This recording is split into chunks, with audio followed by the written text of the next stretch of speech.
Assalamualaikum warahmatullahi wabarakatuh. Alhamdulillahirabbil alamin wal aqibatu lil muttaqin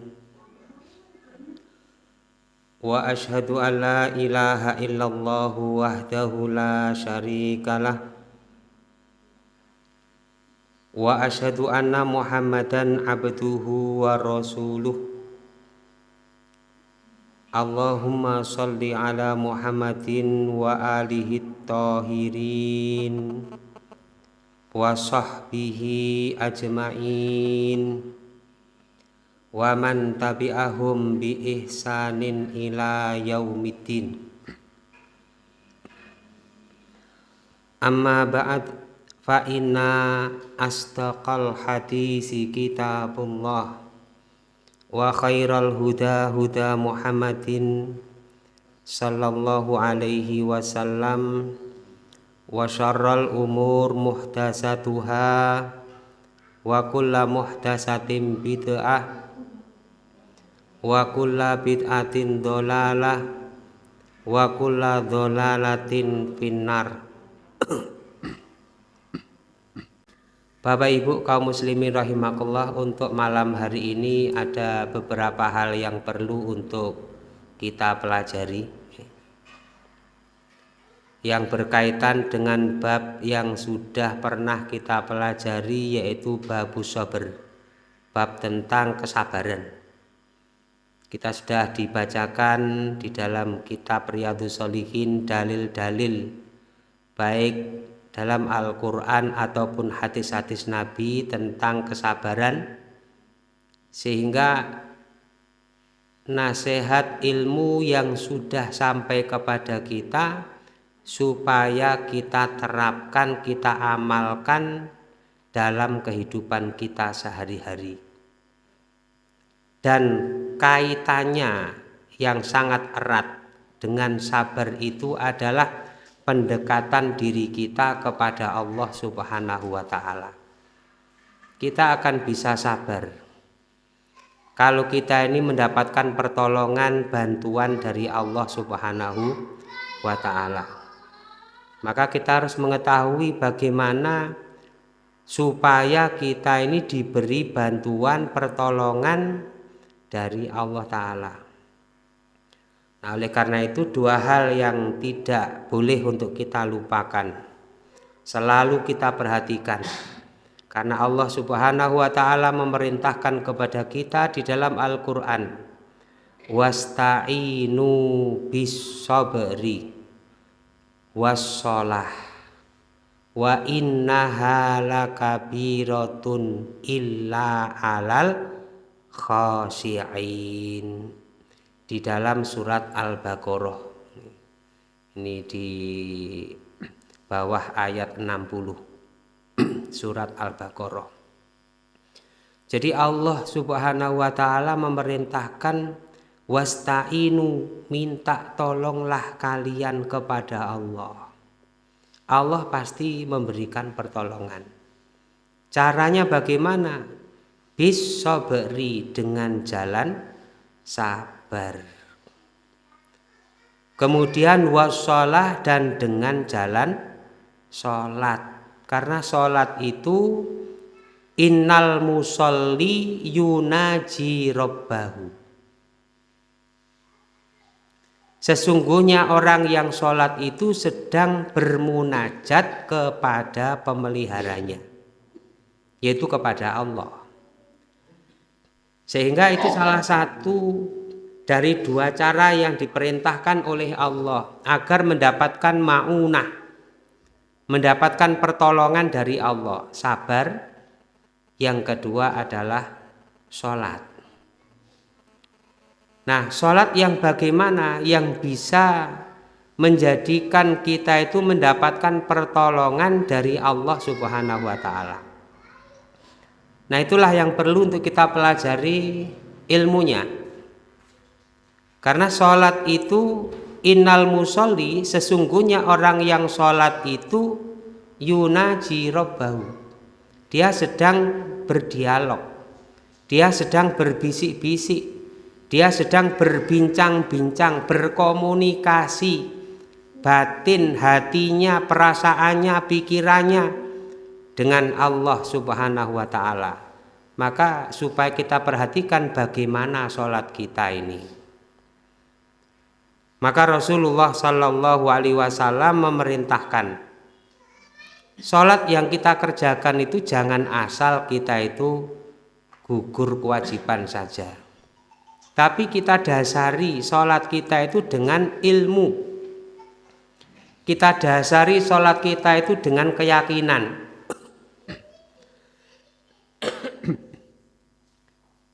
Karena itu hanya bisa dilakukan oleh orang-orang yang khusyuk. Jadi sholatnya bagus, sholatnya diterima oleh Allah Subhanahu wa ta'ala, sholatnya itu hubungan batinnya di dalam sholat itu bersambung dengan Allah Subhanahu wa ta'ala ini. Karena sudah dijelaskan di ayat di surat Al-Baqarah itu, alladzina yadhunnuna annahum mulaku rabbahum. Jadi orang yang sholatnya benar, yang khusyuk itu ya yakin, dia yakin berhadapan, bertemu, berjumpa dengan Allah. Makanya di dalam sholat itu harus kita hadirkan sifat ihsan. Ihsan itu berusaha untuk baik kepada Allah Ta'ala. Dan itu adalah puncak nilai ibadah. Makanya Rasulullah Sallallahu Alaihi Wasallam mengingatkan al-ihsan an ta'budallaha ka'annaka tarahu fa illam takun tarahu fa innahu yaraka. Jadi ihsan itu adalah kamu beribadah kepada Allah. Ketika kita beribadah kepada Allah seperti kita sholat ini, ka'annaka tarahu, seolah-olah kamu itu bisa melihat Allah. Jadi kita itu melihat Allah di dalam sholat, kalau bisa. Artinya diupayakan kita merasa kalau kita sholat itu sedang berhadapan dengan Allah. Kita di dalam sholat itu merasa berkomunikasi dengan Allah, berdialog dengan Allah, berhubungan batin, nyambung setiap kali pembicaraan, omongan, ucapan, dan gerakan kita kepada Allah Subhanahu wa ta'ala ini. Fa illam takun tarahu, kalau tidak mampu bersikap demikian, maka di dalam ibadah kita, kalau kita sholat ya kita tumbuhkan keyakinan. Apa keyakinan kita itu? Fa innahu yaraka, merasa diawasi, merasa dilihat, diperhatikan oleh Allah Subhanahu wa ta'ala. Itu yang harus kita lakukan di dalam sholat. Karena tidak semua orang yang mengerjakan sholat mesti sholatnya benar, mesti sholatnya itu mendatangkan pahala. Tidak semua orang yang mengerjakan sholat itu mesti demikian keadaannya. Bahkan ada kalanya orang yang sholat justru malah dipandang salah di dalam sholatnya, dipandang berdosa di dalam sholatnya, yang mengakibatkan orang yang sholat itu justru masuk neraka. Seperti ayat yang kita hafalkan di juz amai, di surat-surat pendek, fawailul lil musallin. Fawailul, wailun itu neraka, wel, kecelakaan sampai menyebabkan masuk ke dalam neraka bagi orang yang sholat. Yang bagaimana orang yang sholat itu? Sholatnya bagaimana? Sholatnya kayak apa? Fawailul lil musallin alladzina hum an sholatihim sahun. Orang yang sholatnya itu lengah, lalai, tidak konsen, asal mengerjakan sholat gugur kewajiban saja, tidak diilmui, tidak diperhatikan syarat-syarat rukun adab-adabnya sholat, ilmunya sholat tidak diperhatikan. Padahal Rasulullah Shallallahu Alaihi Wasallam itu memerintahkan kepada kita agar kita sholat itu meniru sholat yang diajarkan oleh Rasulullah Shallallahu Alaihi Wasallam. Sholaina bil adilah, kita sholat itu ya dengan dalil. Dalil yang dimaksudkan adalah dalil-dalil yang menunjukkan bagaimana Rasulullah Shallallahu Alaihi Wasallam itu mengerjakan sholat. Shollu kama ra'aitumuni usolli. Sholatlah kalian sebagaimana kalian melihat saya, kata Rasul. Artinya sebagaimana kita itu melihat Rasulullah Sallallahu Alaihi Wasallam melakukan sholat. Maka sholatnya Rasulullah itu dilihat oleh para istri beliau. Sholatnya Rasulullah SAW itu dilihat oleh para sahabat, oleh kaum muslimin pada zaman beliau. Kemudian diajarkan kepada generasi berikutnya. Ini loh sholat yang pernah saya saksikan. Ini loh sholat yang pernah saya lihat dengan Rasulullah, bersama dengan Rasulullah, dan bagaimana sholatnya Rasulullah. Seperti inilah para sahabat itu mengerjakan karena melihat dan meniru mencontoh sholatnya Rasulullah SAW.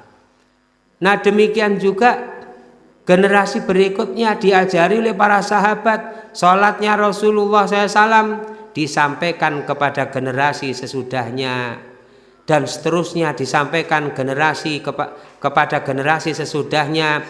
Kaifiyatus sholah wa sifatus sholah, bagaimananya sholat dan sifat-sifatnya sholat.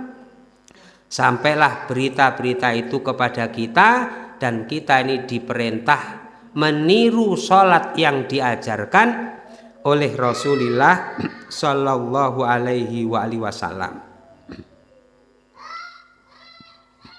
Ada satu kisah. Jadi kalau kita nanti dibacakan hadis-hadis, dalil-dalil tentang kaifiyah wasifah fi sholah, bagaimana cara sholat dan sifat-sifatnya sholat, yang biasa kita kerjakan, nanti kita harus menyesuaikan. Oh ternyata sholat kita cocok, benar, selama ini yang diajarkan kepada kita ini sudah sesuai.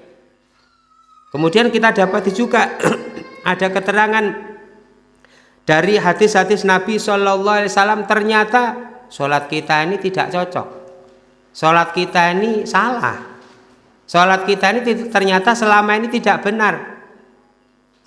Padahal kita sudah terbiasa berbuat, melakukan sholat itu seperti itu. Maka yang harus kita lakukan adalah kita harus merubah dan menyesuaikan diri mengikuti tata cara sholat yang diajarkan oleh Rasulullah Sallallahu Alaihi Wasallam. Bukan kata ustadz, bukan kata kiai, bukan kata orang yang dipandang alim, bukan kata orang, tapi berdasarkan dalil-dalil dari Nabi Shallallahu Alaihi Wasallam yang sah. Artinya yang sah itu dalilnya benar dari Nabi. Dalilnya itu memang sumbernya, asalnya itu dari Rasulullah Shallallahu Alaihi Wasallam. Nah inilah pentingnya kita itu ngaji, pentingnya kita itu thalabul ilmi. Saking pentingnya thalabul ilmi atau ngaji itu lebih afdol, lebih utama, lebih baik daripada kita ini sholat sunnah. Thalabul ilmi itu afdol min sholatin nafilah, kata ulama kita, yaitu As-Syafi'i rahimahullahu ta'ala anhu. Imam Syafi'i berkata itu bahwa thalabul ilmi itu afdal min sholatin nafilah. Jadi menuntut ilmu, mempelajari ilmu dinul Islam itu lebih utama daripada sholat sunnah. Meskipun sholat sunnahnya sampai 100 rakaat, itu lebih utama tolabul ilmi. Makanya kita bersyukur kepada Allah. Ini adalah rahmat dari Allah. Wabidzalika falyafrahu, perintah dari Allah. Kita disuruh merasa senang karena kita diberi kesempatan untuk mengetahui rahmatnya Allah, agamanya Allah itu. Dan itu akan dicurahkan, diberikan oleh Allah. Nah, kalau ilmu itu sudah kita pahami, kita mengerti, kita tahu ilmu-ilmu dinul Islam yang sumbernya jelas dari Al-Quran dan hadis-hadis Nabi Shallallahu Alaihi Wasallam, maka akan diberikan oleh Allah kenikmatan yang lebih. Wa may yu'tal hikmata faqad utiya khairan katsira, akan diberikan oleh Allah khairan katsira, kebaikan yang sangat banyak. Bapak Ibu kaum muslimin rahimakumullah, pernah satu ketika ada seorang sahabat namanya adalah Khalid bin Rafi'. Dia masuk ke dalam masjid, atau kalau kita ini namanya musola, nggih. Ini musola kali masjid bedanya apa toh jane? Musola itu ya masjid, masjid itu ya musola. Masjid itu tempat untuk sholat, sujud. Musola tempat untuk sholat. Jadi ya sama. Jadi masjid dan musola itu digunakan untuk beribadah kepada Allah. Nah, seorang sahabat ini, Khalid bin Rafi' ini masuk ke dalam masjid. Lalu fasalla salatan ghaira mujzi'atin. Dia mengerjakan salat dengan tanpa membagi-bagi bagian-bagian dari salat. Nah, maksudnya pripun? Dia melakukan salat. Wan Nabi sallallahu alaihi wasallam yang duru ilahi, sedangkan Nabi melihat itu. Sholatnya rajul tadi, sahabat tadi masuk masjid, sholat, ya, sholat dari berdiri sampai sujud itu dilakukan dengan cepat. Jadi tidak ditunaikan bagian-bagian dari tempat-tempat dan waktu-waktunya sholat di dalam sholat itu. Bacaannya itu dibaca dengan cepat. Tidak diberikan hak bahwa di dalam membaca bacaan-bacaan di dalam sholat itu ada haknya Allah, ada hanya Allah, sehingga bacaannya cepat, ya tidak memberikan hak kepada Allah Subhanahu wa ta'ala. Seperti di dalam hadis yang lain, Rasulullah SAW mengingatkan bahwa ketika seseorang itu membaca surat Al-Fatihah, setiap ayat itu dijawab oleh Allah Subhanahu wa ta'ala. Dan prakteknya Rasulullah Shallallahu Alaihi Wasallam itu kalau membaca surat Al-Fatihah ataupun surat-surat yang lain di dalam sholat ini, karena Rasulullah Shallallahu Alaihi Wasallam yukri'u Al-Qur'ana fi sholah, membaca Al-Quran di dalam sholat itu beliau mufassirotan, harfan. Beliau membaca Al-Quran itu secara jelas huruf-hurufnya. Dan beliau berhenti setiap ayat. Jadi yantahi fi kulli ayatin, beliau berhenti di setiap ayat. Jadi diberikan haknya bacaan Al-Quran. Sehingga kalau kita sholat membaca Al-Fatihah misalnya, ini saged ditingali nggih Bapak Ibu sekalian. Sesudah takbir Allahu Akbar, Bismillahirrahmanirrahim, Alhamdulillahirabbil alamin, arrahmanirrahim, maliki yaumiddin, iyyaka na'budu wa iyyaka nasta'in, ihdinas siratal mustaqim, siratal ladzina an'amta 'alaihim ghairil maghdubi 'alaihim waladdallin, amin. Bismillahirrahmanirrahim, qul huwallahu ahad, Allahu samad, lam yalid wa lam yulad wa lam yakul lahu kufuwan ahad, Allahu Akbar. Bacaan yang seperti itu jujur mawon jenengan jawab, memberikan haknya Allah napa mboten? Pripun? Bacaan seperti tadi niku lho. Allahu Akbar, Bismillahirrahmanirrahim, Alhamdulillahirabbil alamin, arrahmanirrahim, maliki yaumiddin. Sedangkan Rasulullah sallallahu alaihi wasallam itu membacanya itu Alhamdulillahi rabbil alamin. Berhenti sejenak. Ar-Rahmanir Rahim. Maliki yaumiddin. Berhenti, tidak bersambung dan tidak dibaca dengan cepat karena Allah Subhanahu wa taala memerintahkan kepada Rasulullah SAW warattilil Qur'ana tartila. Bacalah Quran itu dengan tartil. Tartilnya seperti kalau kita sholat berjamaah nih. Cuman prakteknya kadang-kadang kita karena tergesa-gesa akhirnya bacaannya dipercepat. Mungkin apa buatan kita. Kenyataannya seperti itu dan itu dilihat oleh Rasulullah sallallahu alaihi wasallam. Khalid bin Rafi' salatnya seperti itu.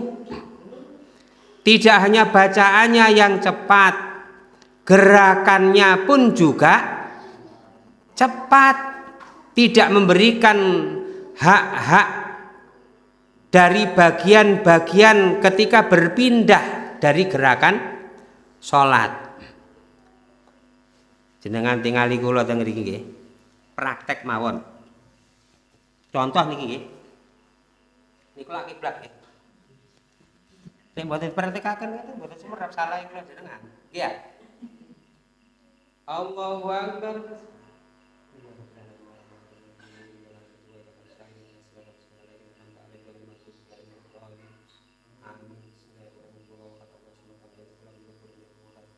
Allahu Akbar. Sami Allahu liman hamidah. Allahu Akbar. Nah, misalnya ini. Kita ngeten enten sing surate ngoten? Enten mboten? Allahu Akbar. Baca cepat, kemudian Allahu Akbar. Sami Allahu liman hamidah. Jadi cepat.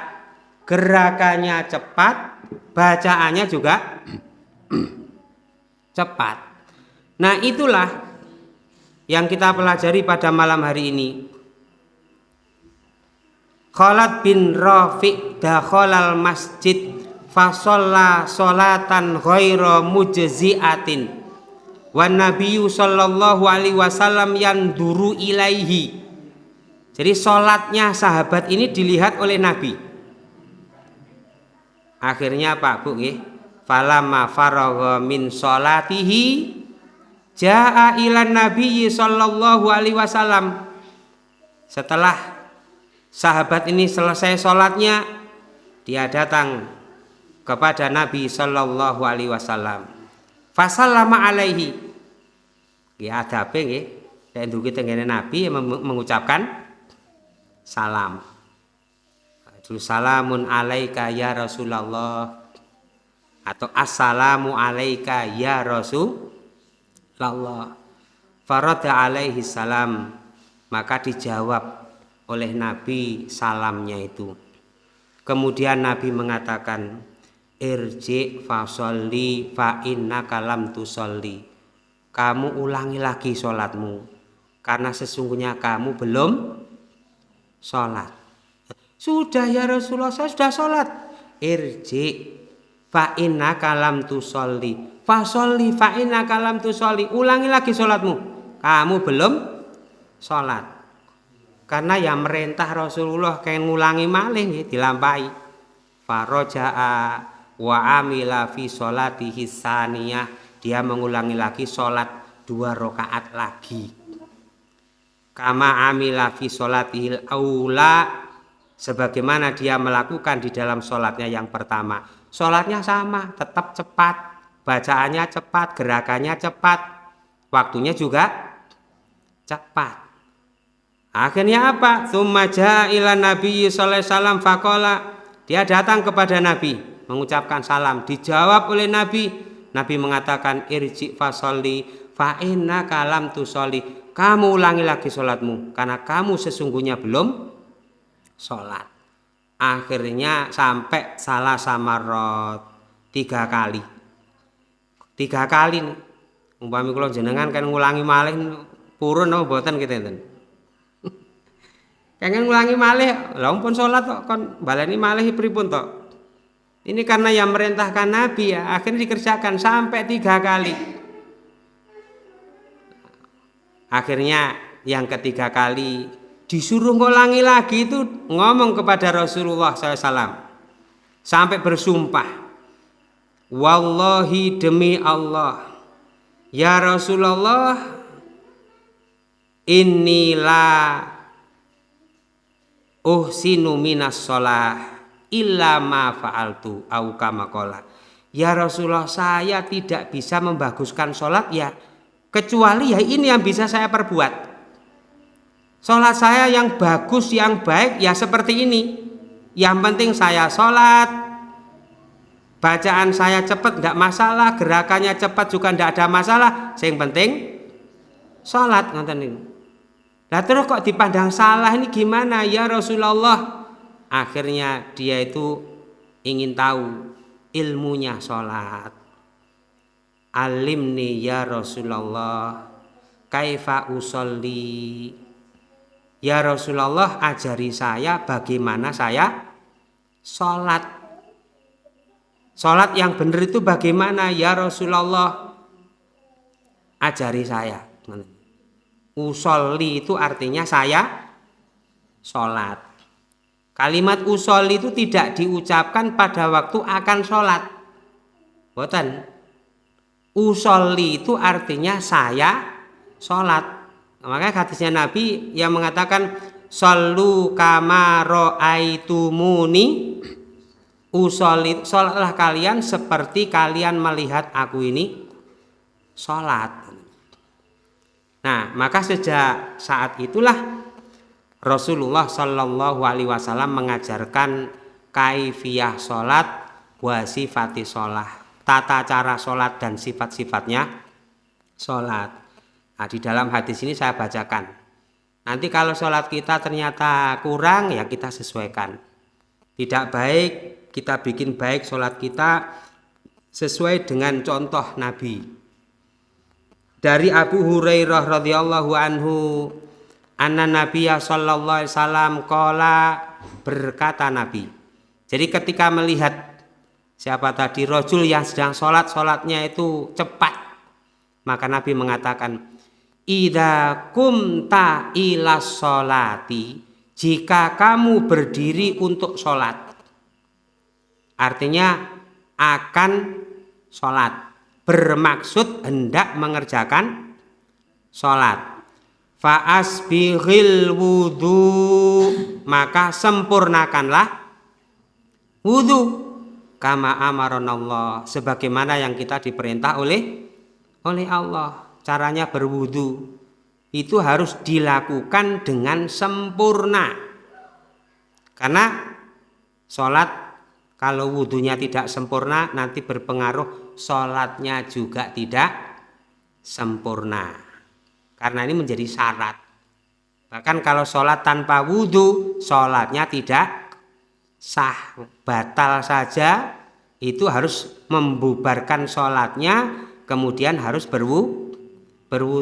Makanya kalau ingin sholat ya harus sempurna wudunya sebagaimana yang diperintahkan oleh Allah dan dicontohkan oleh Rasulullah Sallallahu Alaihi Wasallam. Nah, kemudian setelah wudunya sempurna, summastaqbilil qiblah, kemudian kamu harus menghadap ke arah kiblat. Jadi Khalid bin Rafi' tadi dikatakan oleh Rasul, setelah kamu sempurna wudunya, kamu harus menghadap ke arah kiblat. Yang menghadap ke arah kiblat itu adalah seluruh anggota tubuhnya dari atas sampai bawah, termasuk kaki-kakinya, karena ada hadis yang lain yang menerangkan bi atrofi rijlaihi, ujung-ujung kakinya itu harus menghadap ke arah kiblat. Prakteknya nggih Pak Bu nggih, jenengan nek salat sing enten enten apa mboten? Sikile, sukule enten apa mboten? Kersane sumerap. Ente sing ngenten nggih. Sikile ini lho. Iya. Nah, inilah yang ditegur oleh Rasulullah SAW. Bi atrafi rijlaihi, ujung-ujung dari dua kaki kita harus menghadap ke kiblat. Jadi harus lurus ngeten. Lebarnya dua kaki kita ini adalah selebar pundak kita. Diukur kali pundake piyambak-piyambak. Pun, mudeng nggih? Nah, mungkin dipraktekaken. Terus nek salat sukune niku kudu kedah lurus, kakinya ini lurus ngoten. Jadi tidak nanti kalau disuruh merapat, yang rapat nanti jentik ketemu jentik, ini tidak sempurna, kurang sempurna. Jadi dirapatkan. Bagian pinggir ini saling menyentuh ngeten. Kalau berbaris. Jadi menghadap kiblatnya seluruh anggota badan dari atas sampai bawah. Untuk sholat wajib, untuk sholat sunnah nanti pada gerakan berikutnya boleh tidak menghadap ke arah kiblat. Nah, ini ilmu baru nih. Kok sholat mboten napa-napa mboten menghadap kiblat? Mboten napa-napa, untuk sholat sunnah karena kita ada kepentingan yang berbeda. Kepentingannya apa? Safar. Karena Rasulullah sallallahu alaihi wasallam yusolli fis safar. Rasulullah itu kalau sholat di dalam perjalanan beliau itu yastaqbilul kiblah. Awalan yastaqbilul kiblah, permulaannya menghadap ke arah kiblat. Di atas ala rohilatihi, di atas tunggangan beliau. Beliau tunggangannya numpak napa kita ngeten? Unta. Nggih. Nek kula jenengan numpak nggih.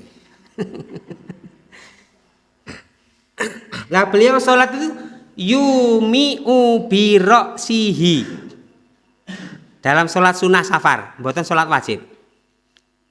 Jadi disunahkan kalau kita mengadakan perjalanan itu, kita boleh mengambil waktu di dalam perjalanan untuk sholat sunnah safar dalam perjalanan.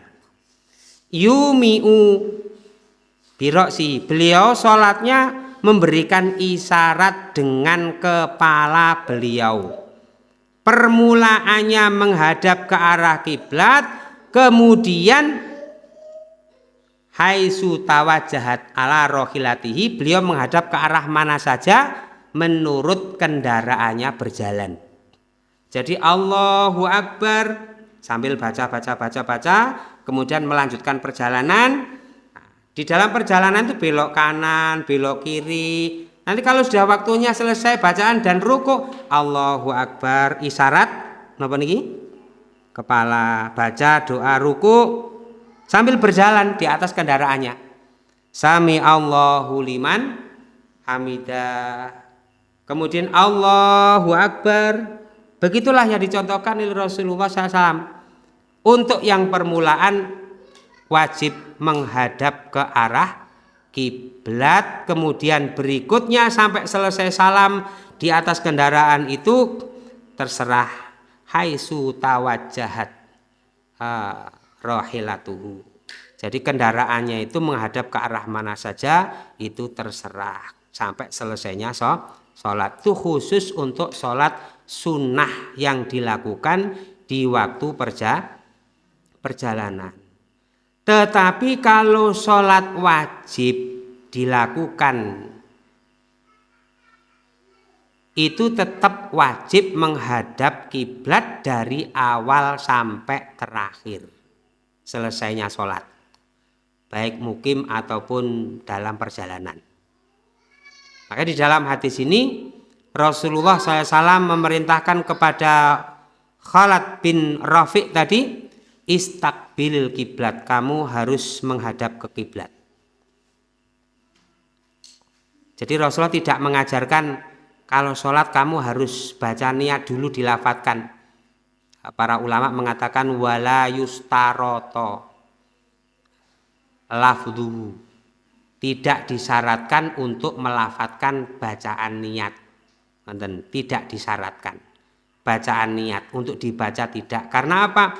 salat itu awaluha bitakbiratil ihram.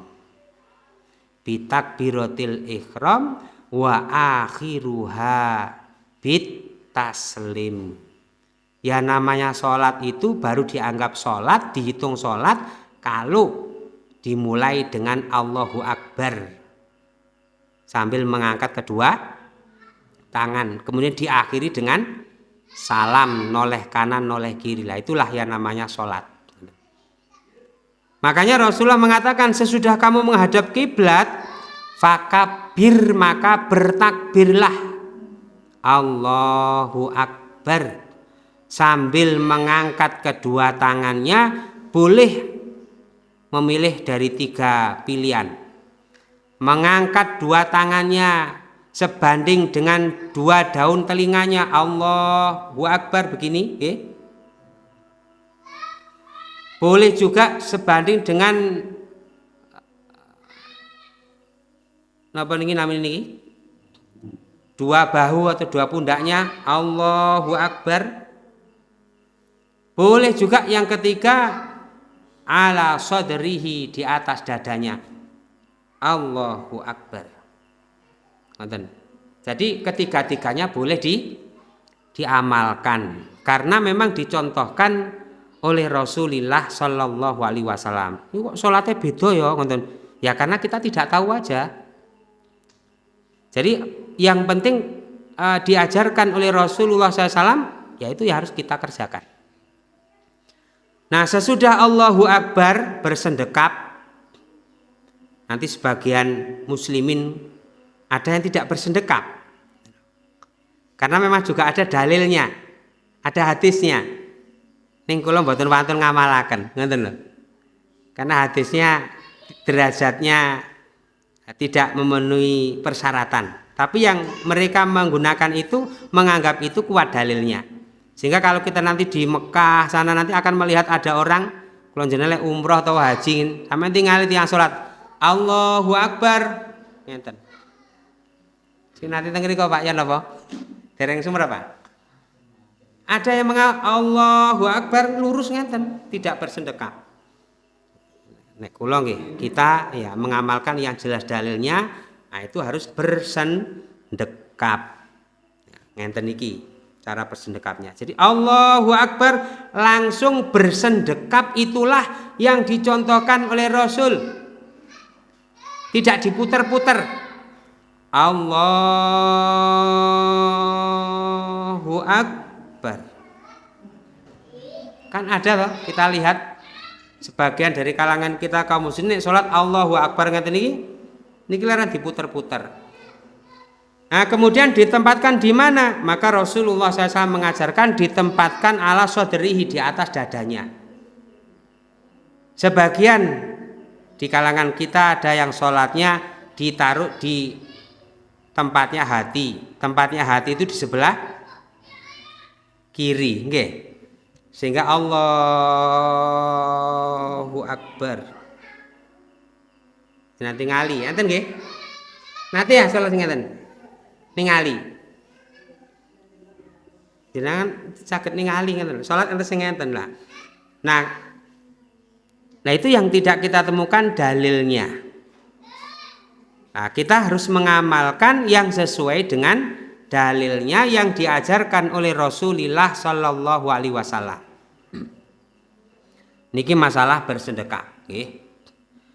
Nah kemudian sesudah kita bersedekah, ya, takbir bersendekap, Rasulullah SAW mengatakan summakra mata yassara ma'aka minal Quran, bacalah yang kamu mudah bersamamu dari Al-Quran. Sing dihafal nopo ngoten niku sing diwaos hafalane Fatihah mawon nggih, Fatihah mawon ngoten niku. Bahkan yang wajib itu ya yang Fatihah. Nah kalau kita hafal kemudian tidak baca Fatihah, sebagian ulama memandang itu tidak terhitung 1 rakaat. La sholata liman lam yaqra bi umil kitab. Tidak ada sholat yang tidak dibaca surat Al-Fatihah. Sebagian ulama berpendapat demikian. Jadi minimal surat Al-Fatihah. Nah kalau terpaksa surat Al-Fatihah tidak hafal karena mu'alaf ngoten nggih, karena baru masuk Islam. Nah kalau tidak ada yang dihafal ya bacaannya adalah Subhanallah walhamdulillah wala ilaha illallah Allahu Akbar. Itu saja. Nanti rukuknya juga baca itu. Sujudnya juga baca itu. Karena memang tidak ada hafalan. Tetapi sambil berjalan mengikuti waktu wajib belajar. Ngoten. Nggih ngaos, ngapalaken ngoten niku. Tidak bisa membaca, tidak ada alasan. Belajar tidak harus dengan membaca atau menulis. Belajar bisa dengan didikte atau dituntun, istilahnya ditalkin. Ngoten lho nggih. Beberapa waktu yang lalu saya sampaikan niku sing derek nate ngaos niku sampai umurnya 99,5 nggih, hampir 100 tahun. Sampai sekarang umurnya sampai sekarang belum bisa membaca Al-Quran sama sekali. Beberapa waktu yang lalu beliau meninggal dunia. Tidak bisa baca, tidak bisa nulis. Ya diajari gurunya. Nah, misalnya mboten saged bacaan-bacaan niku nggih belajar, ngoten. Kita upayakan untuk mengikuti yang diajarkan oleh Rasulullah sallallahu alaihi wasallam. Jadi membaca bacaan-bacaan yang dihafal sesudah takbiratul ihram. Kemudian sumarka hatta tatma'inna raki'an. Rukuklah kamu sampai tatma'inna raki'an, kamu merasa tenang dalam keadaan rukuk. Nah, tenangnya dalam keadaan rukuk itu kedua tangannya itu disentuhkan dengan agak melebar pada dua lututnya. Ngenten. Prakteknya ngapunten nggih, niki kula praktekaken. Kalau ada sebagian kita begini, nah niki dirubah. Enten mboten? Niki lho tangan ini lho, ngenten. Nah, seharusnya ini ngenten. Ditengkangkan begini. Jelas nggih? Nah itulah yang diajarkan oleh Rasulullah SAW. Jadi rukuk Allahu Akbar sampai tenang, kemudian membaca bacaan rukuk. Sumarfa hatta ta'tadila qaiman, kemudian bangkitlah kamu dari rukuk sampai iktidal. Iktidal itu berbanding lurus, berdiri lurus dalam keadaan rukuk, ngoten niku. Bukan rukuk, dalam keadaan berdiri, ngoten niku. Di hadis yang lain itu sampai tulang-tulangnya itu kembali seperti semula, ngoten, dalam keadaan semula. Kemudian baca, bangkit dari rukuk, bacanya napa nggih? Sami Allahu liman hamidah. Bagi imam wal munfarid, bagi imam dan orang yang sholat sendiri. Bagi makmum, kata Rasulullah SAW, fakulu wa idza qala al imam sami Allahu liman hamidah fakulu. Makmumnya itu membaca Rabbana walakal hamdu. Jadi yang membaca sami Allahu liman hamidah sinten? Imamnya. Makmumnya membaca Rabbana walakal hamdu. Monggo dititeni gini, diurut-urutaken yang diajarkan di dalam hadis Nabi sallallahu alaihi wasallam.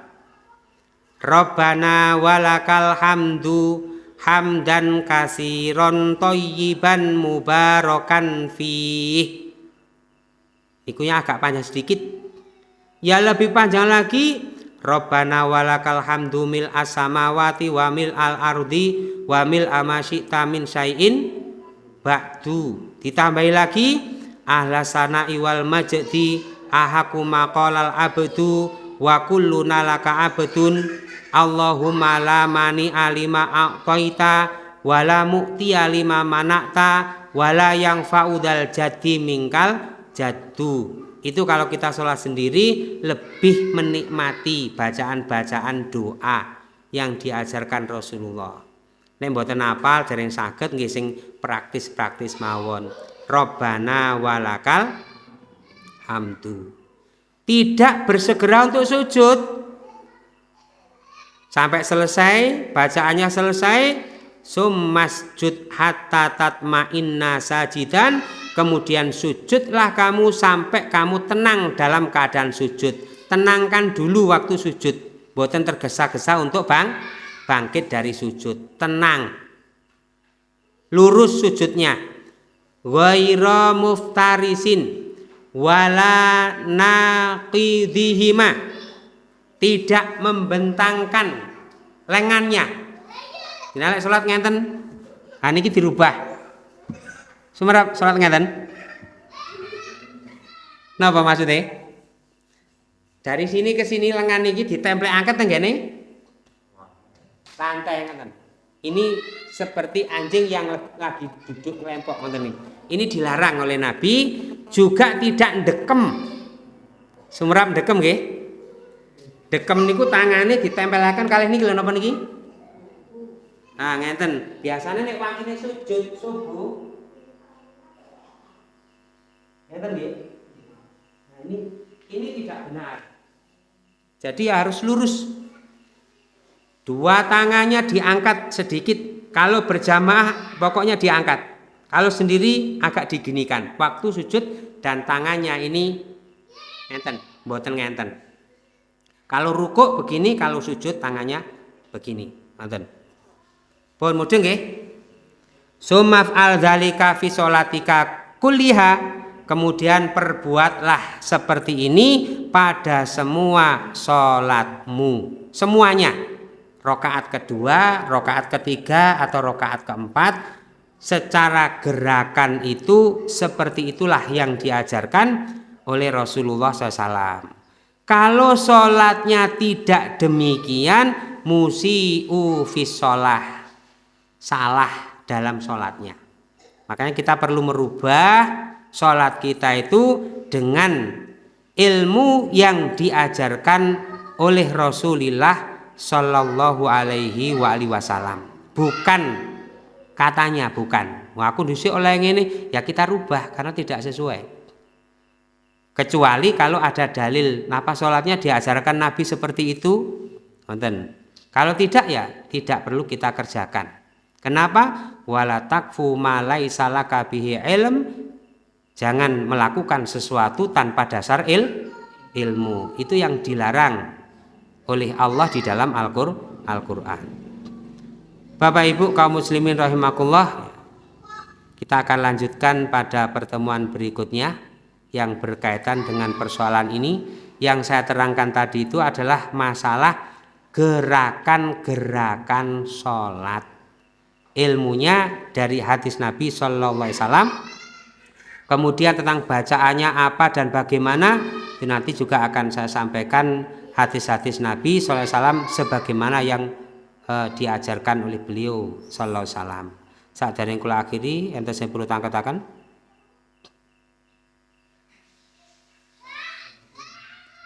Boten-boten nggih. Kita sisihkan waktu sejenak untuk mendoakan saudara kita yang diuji sakit, yang diuji musibah dan diuji bermacam-macam fitnah supaya diberi kemudahan, kelonggaran, kesabaran dan kesembuhan.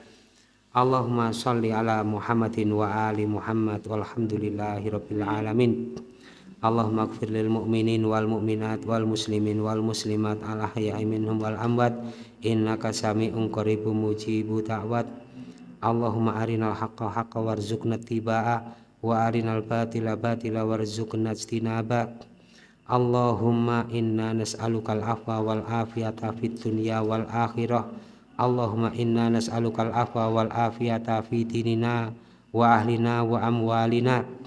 Allahumma rabbanas adhibil ba'sa wasfi anta syafi la shifaa illa shifauka shifaan la yughadiru saqama. Allahumma shfi mardha minna wa min jami'il muslimin waj'al lahum tahura.